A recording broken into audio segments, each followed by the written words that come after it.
मान लीजिए हमें एक घर बनाना है, तो उसका सबसे पहले एक नक्शा होना चाहिए। तो वो डिसाइड करता है कि घर कैसा बनेगा कैसा नहीं बनेगा, तो उसी हिसाब से। Hello friends, welcome to our YouTube channel your BSc guide. इस चैनल के थ्रू मैं अपने एक्सपीरियंस के बेसिस पे आप लोगों को बेस्ट से बेस्ट गाइडेंस प्रोवाइड करती हूँ, और स्टूडेंट की जितनी प्रॉब्लम वो स्टडी करते टाइम फेस करते हैं, मैं उसको डिस्कस करने के साथ साथ उससे कैसे डील करना है उसको भी बताती हूँ। आज का हमारा टॉपिक है एक हफ्ते में बीएससी की प्रिपरेशन कैसे करें। तो क्या जान लेते हैं कि एक हफ्ते में आप अच्छे मार्क्स बीएससी में ला सकते हैं? तो इसका आंसर है हाँ। आप एक हफ्ते पढ़ के भी मेरे टिप्स और ट्रिक्स को फॉलो करके आप बीएससी में बहुत अच्छा स्कोर कर सकते हैं। तो स्टार्ट करते हैं विदाउट वेस्टिंग एनी टाइम। तो पहला चीज़ है सिलेबस।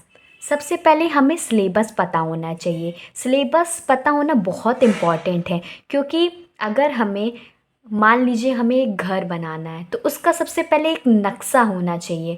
तो वो डिसाइड करता है कि घर कैसा बनेगा कैसा नहीं बनेगा, तो उसी हिसाब से सिलेबस भी बहुत इम्पॉर्टेंट है। तो आप कॉलेज से जाके पता कर लीजिए सिलेबस क्या है। तो सिलेबस मोस्ट इम्पॉर्टेंट है। ठीक, दूसरी चीज़ आती है इम्पॉर्टेंट यूनिट्स एंड देयर सब टॉपिक्स। अब आपके पास इतना तो टाइम है नहीं कि आप सारे यूनिट्स को या सारे चैप्टर को कवर कर सके। तो आप एक हफ्ते में ये डिसाइड कीजिए कि कौन कौन सा यूनिट मोस्ट इम्पॉर्टेंट है, और वो मोस्ट इम्पॉर्टेंट यूनिट्स में कौन कौन से सब टॉपिक्स, मतलब उसके अंदर के टॉपिक मोस्ट इम्पॉर्टेंट हैं। तो ये सब आपको कैसे पता चलेगा? तीसरी चीज़ पीवाईक्यूज से। जब आप प्रीवियस ईयर क्वेश्चंस देखेंगे, सीरीज़ देखेंगे, तो उससे आपको एक आइडिया मिल जाएगा कि कौन कौन सा क्वेश्चन मोस्ट इम्पॉर्टेंट है। तो तीसरी चीज़ क्या है? पीवाईक्यूज़ भी आप ढूंढने स्टार्ट कर दीजिए। मैं ये नहीं कहती कि आप 5 साल के पीवाईक्यूज़ सॉल्व करें, आप 3 साल के भी ढूंढिए। पहले आप एक सॉल्व कीजिए, फिर दूसरा सॉल्व कीजिए, तो इससे आपका कॉन्फिडेंस बिल्डअप होगा। तो तीसरी चीज़ हमने देख लिया, पीवाईक्यूज़ करना है। चौथी चीज़ क्या है? Paper solve, series solve. यही चीज़ मैंने आप लोगों को बताया। जब आप पेपर सॉल्व करेंगे तो पहले तो आप देखेंगे कौन कौन से टॉपिक से क्वेश्चंस बन रहे हैं, तो वो टॉपिक्स को डीपली आप लोग पढ़ेंगे।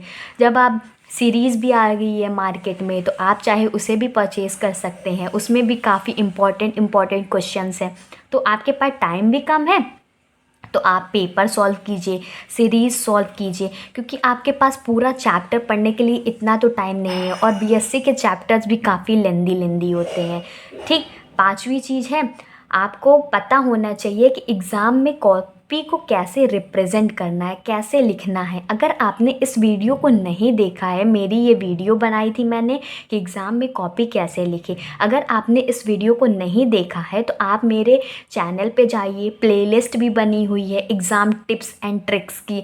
मैं चाहे तो ये जो वीडियो है इसकी लिंक जो है मैं आपको डिस्क्रिप्शन में भी दे दूँगी, तो आप लोग वहाँ से जा कर के ये वीडियो को वॉच कर लीजिएगा। ये काफ़ी इम्पॉर्टेंट है। ठीक, छठवीं चीज़ है एग्ज़ाम में कॉपी लिखते टाइम कौन सी गलती ना करें, और सातवीं है बीएससी में 75 से 75 कैसे लाएं। ये दो चीज़ मैं आप लोगों को लास्ट में डिस्कस करूँगी। 8 पॉइंट है मोस्ट इम्पॉर्टेंट क्वेश्चंस। अब आप मोस्ट इम्पॉर्टेंट क्वेश्चन सॉल्व कीजिए। आप सारे क्वेश्चन तो आप सॉल्व कर नहीं सकते हैं, तो आप क्या करिए कि जैसे आप प्रीवियस ईयर क्वेश्चंस ले आए, पेपर सॉल्व किए, तो वहाँ से आपको पता चल जाएगा ना कौन कौन से रिपीटेड क्वेश्चन है, कौन कौन से क्वेश्चन ज़्यादा पूछे जा रहे हैं, कौन कौन सा टॉपिक है जो कि ज़्यादा बार पूछा जा रहा है। तो बस आपको वही प्रिपेयर करना है और कुछ भी नहीं, क्योंकि टाइम तो आपके पास ज़्यादा नहीं है। तो आप कोशिश कीजिए कि वही टॉपिक कवर कीजिए जो कि एग्ज़ाम के पॉइंट ऑफ व्यू से मोस्ट इम्पॉर्टेंट है।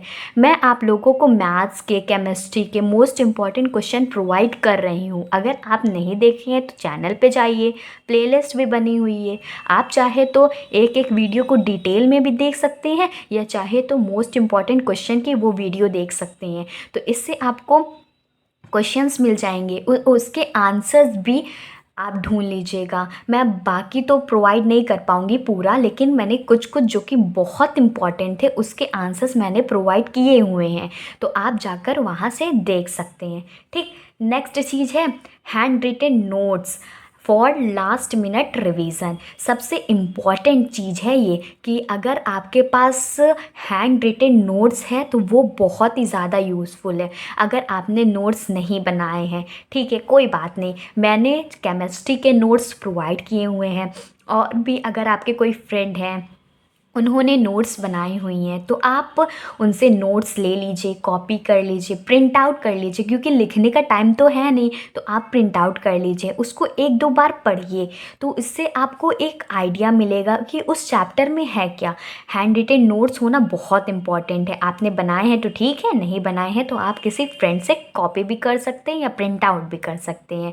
तो इससे क्या होता है कि लास्ट मिनट में आपको रिवीजन करने के लिए हैंड रिटन नोट्स भी चाहिए होंगी। और अब देख लेते हैं यहाँ पर कि छठवां पॉइंट क्या था। अगर आप चाहते हैं कि एग्ज़ाम में कॉपी लिखते टाइम बहुत सारी गलतियाँ करते हैं आप लोग, तो आप लोगों को कौन कौन सी गलतियाँ नहीं करनी चाहिए कि एग्ज़ामिनर के ऊपर बैड इम्पैक्ट पड़े। और अगर आप ये लोग ये भी चाहते हैं कि 75 में से 75 मार्क्स कैसे लाएं, ये दोनों वीडियो अगर आप चाहते हैं तो मुझे नीचे कमेंट कर दीजिएगा, लाइक कर दीजिएगा, तो मैं इसके ऊपर वीडियो जल्दी बनाऊंगी आप लोगों के लिए।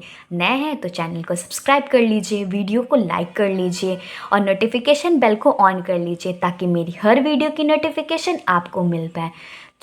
आप लोग एक बात और याद रखिएगा कि शाम को 5 बजे मैं डेली वीडियो अपलोड करूँगी, तो आप मिस ना करिएगा, आप देख लीजिएगा। Good bye and stay safe.